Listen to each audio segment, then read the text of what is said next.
السلام عليكم ورحمة الله وبركاته. أهلا وسهلا بكم في لقاء جديد. لو دي أول مرة تتابعنا في القناة تسعدنا باشتراك وتفعيل جرس التنبيهات عشان دايما يوصل لكم كل جديد. في هذا الفيديو مشيت لنا نتعرف على موعد وتوقيت والقناة الناقلة لمباراة نادي صفاقس التونسي ونادي اتحاد بن قردان ضمن لقاءات الجولة الثانية من الدوري التونسي موسم 2024-2025.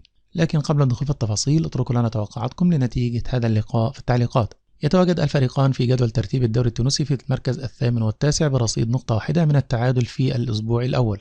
وتنطلق صافرة لقاء الفريقين مساء اليوم الأربعاء 25 سبتمبر 2024 على الساعة 5:30 مساء بتوقيت مكة المكرمة وسوريا ولبنان والأردن والعراق ومصر، 4:30 بتوقيت السودان وليبيا وفلسطين، 3:30 بتوقيت تونس والجزائر والمغرب.